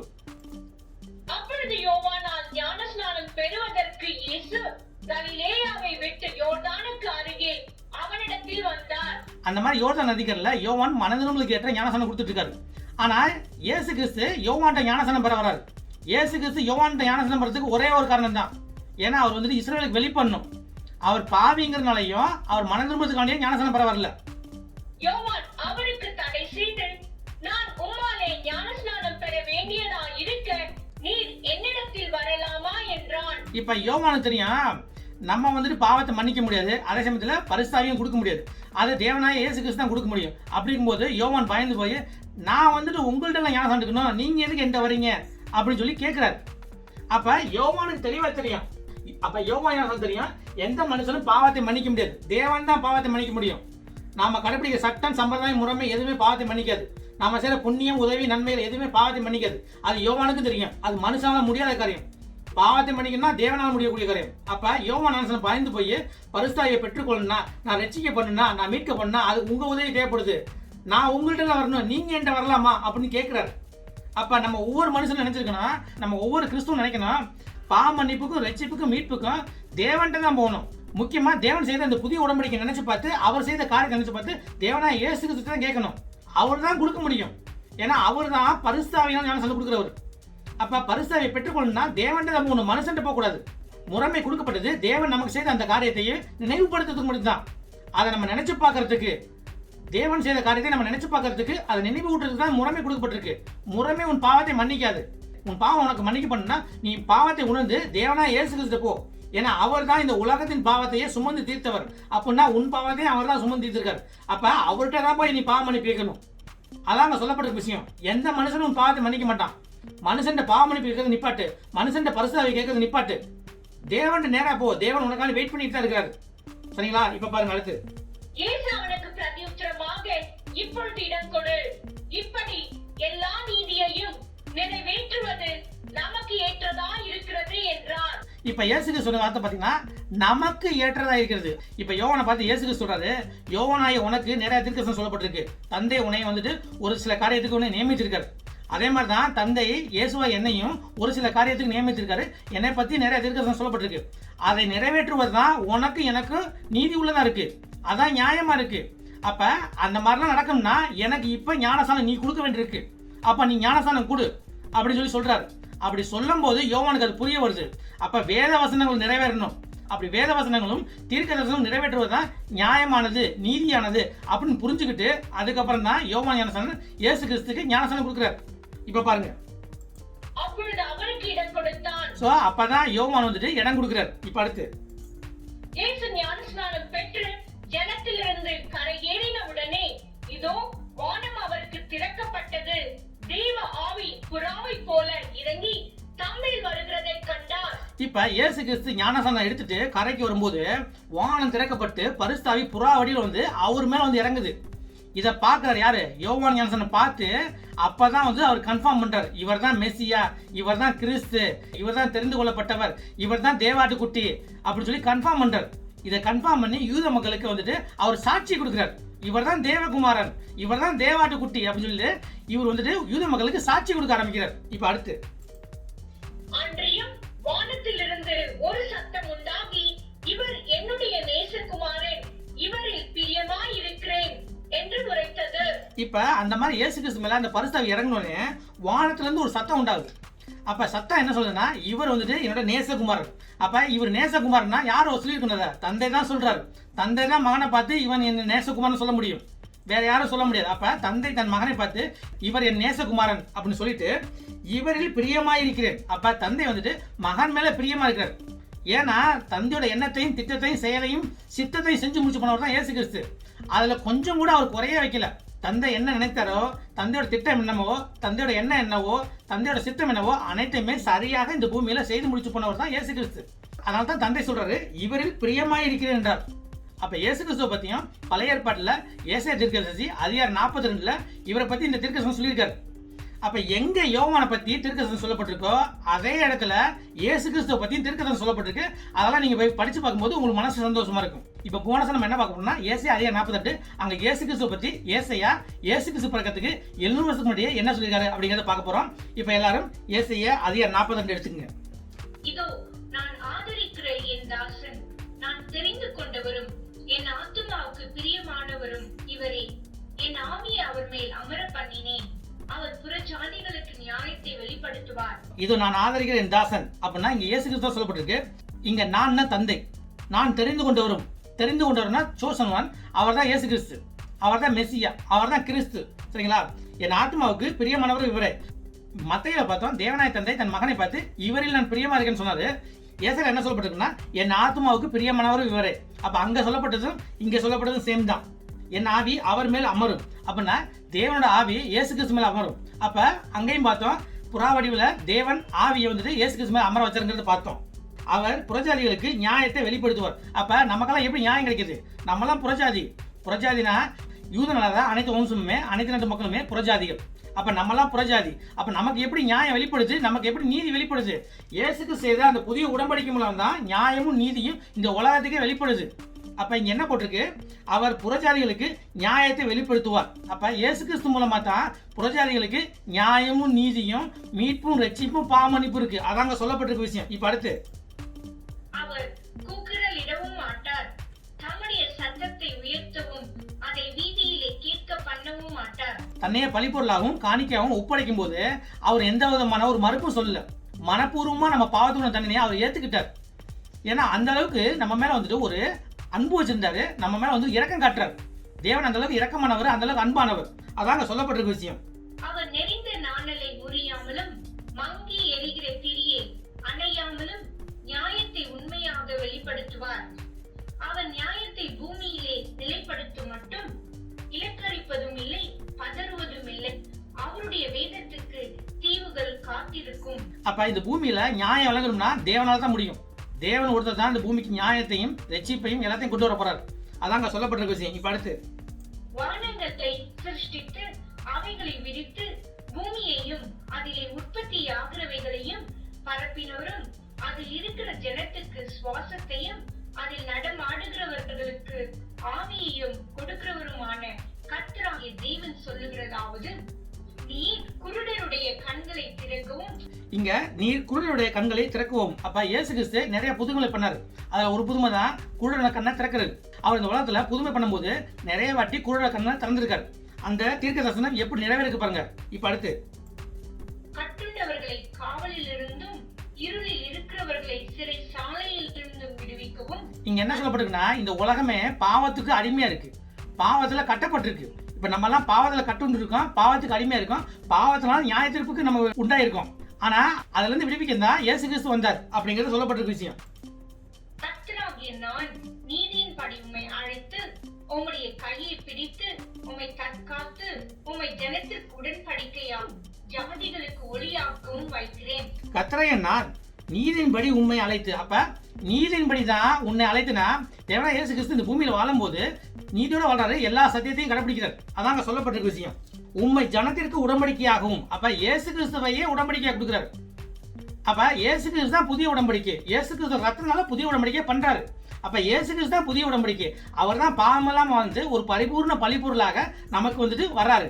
அப்படி வந்து பாவத்தெல்லாம் சுமக்கிறாரு. இந்த உலகத்தின் பாவத்தை சுமந்து தீர்த்து நமக்கு வந்துட்டு அவர் உடம்புனாலையும் ரத்தத்தினாலையும் அந்த புதிய உடன்படிக்கை பண்றாரு. அப்ப அவரால் தான் இந்த உலகத்துக்கே புதிய உடன்படிக்கை, அவர் தான் புதிய உடன்படிக்கை அப்படின்னு இந்த வசனம் தெளிவாக சொல்லப்பட்டிருக்கு பாருங்க. உம்மை ஜனத்திற்கு உடன்படிக்கையாகவும் ஜாதிகளுக்கு ஒளியாகவும் வைத்தேன். அப்ப அவர் தான் நமக்கு உடன்படிக்கை, அவர் தான் ஒளி. அப்படின்னா அவர் தான் லைட், அவர் தான் வாழ்க்கை. உடன்படிக்கை மட்டும் கிடையாது, அவர் தான் வழி, அவர் தான் ஒளி, அவர்தான் வாழ்க்கை, அவர்தான் சத்தியம், எல்லாமே சொல்லப்பட்ட விஷயம். இதனால தான் இயேசு சொல்லிப்பாரு, நானே வழியும் சத்தியமும் ஜீவனுமா இருக்கிறேன், என்னாலே இல்லாமல் எவனும் பிதாவிடத்தில் போகான் அப்படின்னு சொல்லியிருக்காரு. அப்ப பிதா கிட்ட போகணும்னா என் மூலமா தான் போக முடியும். நான் இல்லாம யாரும் பிதா கிட்ட போக முடியாது. நான் தான் வழியாவும் இருக்கேன், நான் தான் சத்தியமாவும் இருக்கேன், நான் தான் ஜீவனுமா இருக்கேன். அப்படின்னா பரலோகத்துக்கு போகக்கூடிய வழியும் நான் தான், அது உண்மை. நான் தான் சத்தியமாவும் இருக்கேன், அதே சமயத்தில் நித்திய ஜீவனும் நான் தான். வாழ்க்கையெல்லாம் நித்திய ஜீவன், நித்திய ஜீவனும் நான் தான் அப்படின்னு சொல்லியிருக்காரு. நான் இல்லாம யாரும் பரலோகத்துக்கு போக முடியாது அப்படிங்கறத தெளிவா சொல்லியிருக்காரு. இங்க 700 வருஷம் முன்னாடியே ஏசாயா தீர்க்கதரிசி வச்சு தன் மகனாய இயேசு கிறிஸ்து தான் புதிய உடன்படிக்கையில வராரு அப்படிங்கறத வெளிப்படுத்தியிருக்காரு. அப்ப எங்க யோவானை பத்தி சொல்லப்பட்டிருக்கோ அதே இடத்துல தான் இயேசு கிறிஸ்து பத்தி சொல்லப்பட்டிருக்கு. இப்ப அடுத்து, நான் கர்த்தர், இது என் நாமம், என் மகிமையை வேறொருவனுக்கும் என் துதியை விக்கிரகங்களுக்கும் கொடேன். பூர்வ காலத்தில் தெரிவிக்கப்பட்டவைகள் இதோ நிறைவேறலாயின அப்படின்னு சொல்லிட்டு, நான் கர்த்தர், என்னோட மகிமையை யாரும் கொடுக்க மாட்டேன், எந்த சிலைக்கும் கொடுக்க மாட்டேன் அப்படின்னு சொல்லிட்டு இவர் என்ன சொல்றா, ஏற்கனவே நான் முன்னாடி சொன்ன தீர்க்கதரிசனம் நிறைவேறிச்சு, இப்ப நான் புதுசாவும் தீர்க்கதரிசனம் சொல்றேன், அதுவும் நிறைவேறும் அப்படிங்கிறார். பூர்வ காலத்தில் தெரிவிக்கப்பட்டவைகள் இதோ நிறைவேறலாயின. இப்ப இவர் என்ன சொல்றாருன்னா, இதுக்கு முன்னாடி நான் சொன்ன தீர்க்கதரிசனம்லாம் நிறைவேறிச்சு அப்படி சொல்லி தெளிவா சொல்றாரு. நான் இதுக்கு முன்னாடி என்னென்ன தீர்க்கதரிசனம் சொன்னனோ அதெல்லாம் நிறைவேறி இருக்கு அப்படின்னு சொல்லிட்டு, புதியவைகளையும் நான் அறிவிக்கிறேன், அவைகள் தோன்றாததற்கு முன்னே அவைகளை உங்களுக்கு சொல்லுகிறேன். இப்ப புதுசாவும் தீர்க்கதரிசனம் சொல்றேன், அவையெல்லாம் நடக்கிறதுக்கு முன்னாடியே சொல்றேன். ஏன்னா பழசு நான் சொன்னதெல்லாம் நடந்துச்சுன்னா இப்ப புதுசா சொல்றது, அது நடக்கிறதுக்கு முன்னாடி சொல்றது, அந்த தீர்க்கதரிசனம் நடக்கும் அப்படின்னு சொல்றாரு. அப்ப 700 வருஷம் முன்னாடி தேவனாய கர்த்தர் தான் மக்களுக்கு புதிய உடன்படிக்கையை கொடுப்பாரு அப்படின்னு சொன்ன விஷயம், அந்த புதிய உடன்படிக்கையை செஞ்சு வச்சு போனது இயேசு கிறிஸ்து. தன்னையவே, தன் உடம்பை ரத்தத்தையும் காணிக்கையா கொடுத்து தன்னையவே புதிய உடன்படிக்கையை கொடுத்துருக்காரு. அந்த ரத்தத்தினால புதிய உடன்படிக்கை ஏற்படுத்தியிருக்காரு. அப்படிங்கும்போது தேவனோட வார்த்தை நடக்காம போகாது. அது 700 வருஷமானாலும் சரி, அது 1000 வருஷமானாலும் சரி, அது 2000 வருஷமானாலும் சரி, அது எவ்வளவு வருஷமானாலும் சரி, தேவனோட வார்த்தை நடந்தே தீரும் அப்படிங்கறத தெளிவா சொல்லியிருக்காரு. அப்ப இதெல்லாம் பார்த்து நமக்கு வந்துட்டு நம்பிக்கையை வளர்த்துக்கணும். 700 வருஷத்துக்கு முன்னாடி சொன்ன அந்த ஏசாயா தீர்க்கதரிசனத்தை இயேசு கிறிஸ்து வந்து தன்னையே உடன்படிக்கையை கொடுத்து அதை நிறைவேற்றினார். 700 வருஷம் கேப்பா இருந்தாலும் அவர் நிறைவேற்றினார். அப்ப தேவனோட வார்த்தை நிறைவேறாம போகாது. அப்ப நம்ம விசுவாசத்தை நம்ம அதிகரிக்கும். பழைய ஏற்பாட்டை படிக்கும்போது அதில் சொல்லப்பட்டிருக்க தீர்க்கதரிசனம் நமக்கு தெரிஞ்சு அந்த தீர்க்கதரிசனம் நிறைவேறும் போது, அதை பார்த்து நம்ம அறியும் போது, அதை நம்ம உணரும் போது நம்மளோட விசுவாசம் அதிகமாகும், குறையாது. அந்த விசுவாசம் அதிகமாகும். அதுக்கப்புறம் தான் இது நம்ம படிக்கிறதுக்கு நம்ம விருப்பப்படுவோம். ஏன்னா நம்ம இன்னும் அதிகமாக தெரிஞ்சுக்கணும் ஆசைப்படுவோம். சரிங்களா? விசுவாசம் வளரணும்னா தேவனோட வார்த்தையை படிக்கணும். உள்ள இருந்த பரிசுத்தாவிக்கு தேவனோட வார்த்தை கொடுக்கும்போது தான் உள்ள இருக்க பரிசுத்தாவி ஜெகஜோதி அறிவர். அப்பதான் அதுக்கு உண்டான விளக்கம் தெரியும். அவர் தான் விளக்கம் கொடுக்க முடியும். உள்ள வந்த பரிசுத்தாவி தான் தேவனோட வார்த்தைக்கு விளக்கம் சொல்ல முடியும். பரிசுத்தாவின் உதவி இல்லாம தேவனோட வார்த்தைக்கு விளக்கம் கண்டுபிடிக்கிறது கஷ்டம். உன்னை பாவின்னு உணர்ந்து தேவனோட மன்னிப்பு கேட்டு உள்ள பரிசுத்தாவி வந்துச்சுன்னா அதுக்கப்புறம் அந்த பரிசுத்தாவிக்கு தேவனோட வார்த்தையை கொடுக்கும்போது அந்த பரிசுத்தாவி தான் தேவனோட வார்த்தைக்கு உண்டான விளக்கத்தை கொடுக்குறாரு. நம்ம கொடுக்கறது கிடையாது. அவர் கொடுக்குற விளக்கம் ரொம்ப வித்தியாசமா இருக்கும். அப்படி இருக்கும்போது அவர் கொடுக்குற விளக்கம் வேணும்னா நீ முதல்ல உன்னை பாவி என்று உணர்ந்து தேவனா இயேசு கிறிஸ்துவை நீ மன்னிப்பு கேளு, அவரை விசுவசி, அவர் செய்த புதிய உடன்படிக்கை விசுவசி, அவரை விசுவசி, அவர் அங்கீகரி. அப்படி அங்கீகரிக்கும் போது அவரை உன் பாவத்துக்கு மீட்பர் நீ ஏற்றுக்கொள்ளும் போது உன் பாவம் கழுவப்பட்டு உனக்கு பரிசுத்தாவிலாம் ஞானஸ்நானம் கொடுக்குறாரு. அப்படி பரிசுத்தாவி உள்ள வரும்போது நீ தேவனோட வார்த்தையை படிச்சுன்னா உள்ள இருக்க பரிசுத்தாவி தேவனோட வார்த்தைக்கு விளக்கம் சொல்லுவார். ஏன்னா தேவனோட வார்த்தைக்கு தேவன் தான் விளக்கம் சொல்லணும், நீ சொல்லக்கூடாது. சரிங்களா? இதோட இந்த கிளாஸ் முடிச்சுக்கிறேன். இவ்வளவு தூரம் பொறுமையா இருந்ததுக்கு உங்களுக்கு நன்றி சொல்லிக்கிறேன். அதே மாதிரி இந்த அளவுக்கு ஆசிரியர் கொடுத்த தேவனுக்கு ஒரு நன்றியை சொல்லி இந்த வகுப்பு முடிச்சுக்கிறேன். இந்த வீடியோ உங்களுக்கு பிடிச்சிருந்துச்சுன்னா இந்த வீடியோ நீங்க லைக் பண்ணி இந்த சேனலுக்கு நீங்க சப்ஸ்கிரைப் பண்ணுங்க. அதே போல தேவனோட வார்த்தையை உங்க குடும்பத்தில் ஒவ்வொருத்தருக்கும் எடுத்து சொல்லுங்க. தேவனோட வார்த்தையை உங்க நண்பர்களுக்கு எல்லாத்தையும் எடுத்து சொல்றது ரொம்ப முக்கியம். முக்கியமா தேவன் செய்த புதிய உடன்படிக்கை நம்பி விசுவசிச்சு அப்படின்னா என்னங்கிற அறிஞ்சு உங்கள் பாவிங்களை உணர்ந்து தேவனுடைய இரக்கத்தை கேளுங்க, தேவனுடைய பாவமன்னிப்பு கேளுங்க. அப்படி கேட்கும்போது தான் உங்களுக்கு பாவம் மன்னிக்கப்பட்டு நீங்க ரெட்சிப்புக்குள்ள வரீங்க. அப்படி ரெட்சிப்புக்குள்ள வரும்போது தான் உங்களுக்கு தேவன் பரிசுத்தாவினால ஞானஸ்நானம் கொடுக்குறாரு. அப்ப பரிசுத்தாவினால் புதிய உடன்படிக்கை காலத்துல தான் இயேசு கிறிஸ்து ஞானஸ்நானம் கொடுக்குறாரு அப்படிங்கறத உணர்ந்துருங்க. அது ரொம்ப ரொம்ப முக்கியம். உங்க பாவத்தை உணர்ந்து பாவ மன்னிப்பு வாங்குறது ரொம்ப முக்கியம். அதை சீக்கிரமே செய்யுங்க. உங்க நண்பர்களுக்கும் உங்க உறவினருக்கும் உங்க குடும்பத்தில் ஒவ்வொருத்தருக்கும் அதை எடுத்து சொல்லுங்க, புரிய வைங்க. அப்படி புரிய வைக்க முடியலன்னா இந்த வீடியோ அவங்களுக்கு ரெக்கமெண்ட் பண்ணுங்க. இந்த சேனலுக்கு அவங்க சப்ஸ்கிரைப் பண்ண சொல்லுங்க. இந்த சேனல் அவங்க பார்க்க சொல்லுங்க. அதை செய்யலாம். நீங்க உங்களை கூடிய சீக்கிரம் இன்னொரு வீடியோ பார்ப்போம். நன்றி.